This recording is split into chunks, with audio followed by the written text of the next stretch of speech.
आप सभी को प्रणाम। जय गुरुदेव। आज शिव महापुराण में सुनेंगे त्रिपुरासुर का वर्णन। कथा आरंभ करने से पहले सभी मिलकर गायत्री मंत्र करेंगे। ओम भूर्भुवः स्वः तत्सवितुर्वरेण्यं भर्गो देवस्य धीमहि धियो यो नः प्रचोदयात्। आइए कथा सुनते हैं।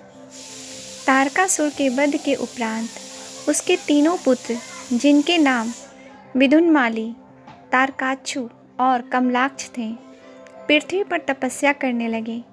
ये तीनों महान, बलशाली, जितेंद्रिय और देवताओं के द्रोही थे। इन तीनों ने ब्रह्मा जी को प्रसन्न करने के लिए सुमेरु पर्वत पर तपस्या करना प्रारंभ किया। उनके हजारों वर्ष तक घोर तपस्या करने से ब्रह्मा जी उनके सम्मुख प्रकट हुए। तीनों भाइयों ने ब्रह्मा जी को प्रणाम किया और उनसे बोले, हे भगवान, यदि आप हमसे प्रसन्न हैं तो हमें ऐसा वर दीजिए कि हम सभी प्राणियों से अबद्ध हो, हम अमर रहकर और निर्विघ्न रहकर चाहे तो त्रिलोकी का वध कर सकें। ब्रह्मा जी ने कहा, तुम अमरता छोड़कर कोई दूसरा वरदान मांगो, क्योंकि कोई भी प्राणी अमर तो हो नहीं सकता। यह सुनकर तीनों दैत्य बोले, प्रभु, हमारे पास ऐसा कोई दुर्ग नहीं जिसमें शत्रु प्रवेश न कर सके।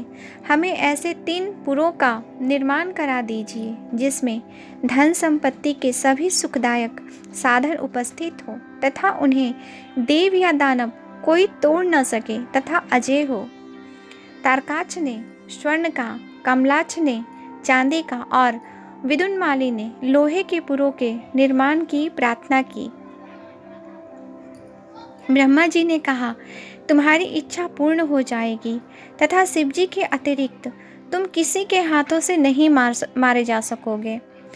ब्रह्मा जी तारका के तीनों पुत्रों के लिए उनकी मांग के अनुसार 3 पुरों को निर्माण कराया। उनमें से एक स्वर्ग में, दूसरा आकाश में और तीसरा पुर पृथ्वी पर स्थापित किए गए। तीनों भाई अपने अपने पुरों में आनंद पूर्वक जीवन व्यतीत करने लगे। ब्रह्मा जी के वरदान से महान ऐश्वर्य का सुख भोगने लगे तथा एक छत्र राज्य करने लगे। इन्होंने त्रिलोकी अर्थात तीनों लोकों को अपने वश में कर लिया। देवगण त्रिपुरा के कष्ट सहन करते करते दुखी होकर ब्रह्मा जी के पास जाकर अपने कष्टों को बताने लगे। ब्रह्मा जी ने उन्हें भगवान शंकर के पास जाने की सलाह दी। तब देवता भगवान शंकर के पास गए और उनकी स्तुति करने लगे। हे प्राणियों के संहार करता, हे अमित तेज वाले, आपको हमारा नमस्कार है। भगवान शंकर ने देवताओं से आने का कारण पूछा। इस पर देवता बोले, हे भोलेनाथ, तारकासुर के तीनों पुत्रों ने तीनों लोकों पर अपना अधिकार करके वे हम पर अत्याचार कर रहे हैं। उनके अत्याचारों से पीड़ित होकर ही हम आपकी शरण में आए हैं। आप हमारी रक्षा कीजिए। यह सुनकर भगवान भोलेनाथ बोले, हे देवताओं, ये तीनों असुर मेरे भक्त हैं, अतः मैं इन्हें मारने में असमर्थ हूँ। तुम भगवान विष्णु के पास जाओ और वे जैसा कहें वैसा करो। अब देवता ब्रह्मा जी के साथ भगवान विष्णु के पास गए और उन्होंने अपने कष्टों से उन्हें अवगत कराया। विष्णु जी ने उन्हें यज्ञ करने को कहा। देवताओं ने विष्णु जी द्वारा बताए गए यज्ञ का अनुष्ठान किया। उस यज्ञ से हजारों भूतगण, महान शरीर वाले और शूल आदि धारण किए हुए उत्पन्न हुए। विष्णु जी ने उन्हें आज्ञा दी कि तुम त्रिपुरों को नष्ट कर डालो। विष्णु जी की आज्ञा पाकर वे भूतगण तीनों पुरों में गए, परंतु उन पुरों में प्रवेश करते ही असुरों के प्रभाव से भस्म हो गए। शेष रह गए भूतगणों ने विष्णु जी को वहाँ के परिणामों से अवगत कराया। तब विष्णु जी ने कहा कि ये असुर शिव पूजन और धर्म कर्म के कारण अबद्ध हैं। उन्होंने सोचा, सर्वप्रथम इनका धर्म कर्म और शिव पूजन को नष्ट करना चाहिए, तभी काम बन सकता है। उन्होंने देवताओं को भेज दिया और स्वयं उनके हित चिंतन में लग गए। नारद जी ब्रह्मा जी से बोले, आप कृपा करके गणेश जी का चरित्र सुनाइए।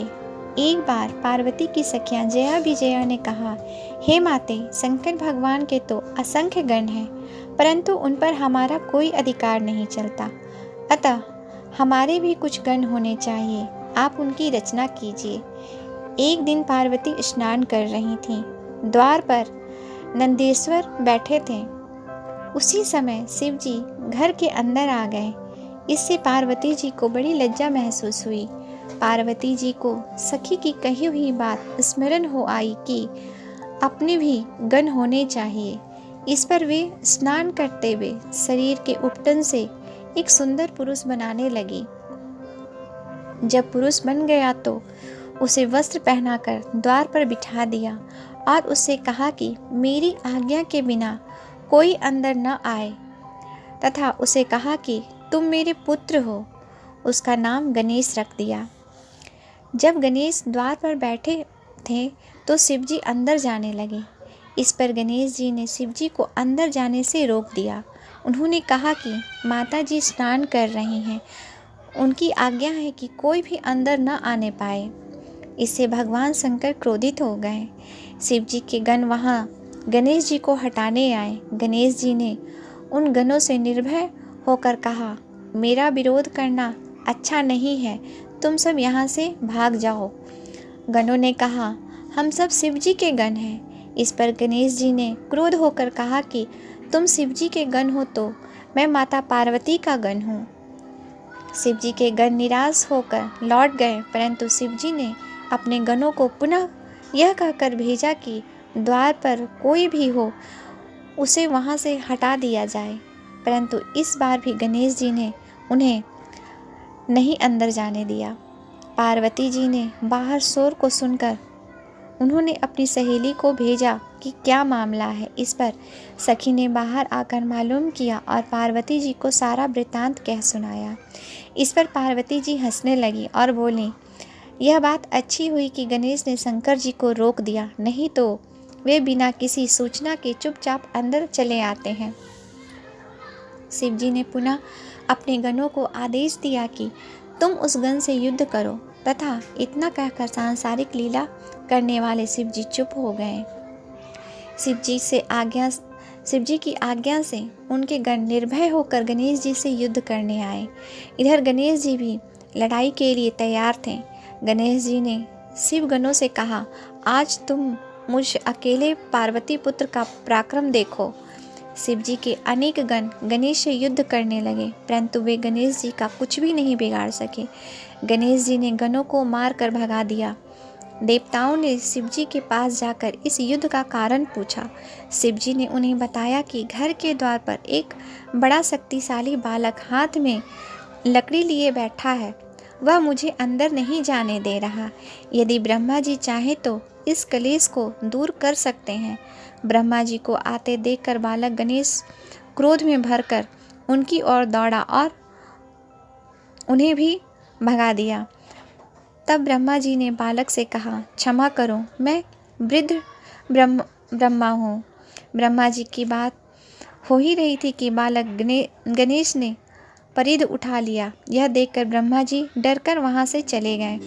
ब्रह्मा जी शिव जी के पास आए और उन्होंने सब समाचार से अवगत कराया। ब्रह्मा जी की बात सुनकर शंकर जी क्रोध से भर गए। शिव जी के सभी गण ने युद्ध किया, परंतु कुमार कार्तिकेय सहित सब गण बालक गणेश से हार गए। अकेले गणेश ने सबके छक्के छुड़ा दिए। इस पर क्रोध होकर भगवान शंकर स्वयं वहां गए। विष्णु जी भी अपनी सेना लेकर उनके पीछे चल दिए। शिव जी उस बालक से युद्ध करने आए।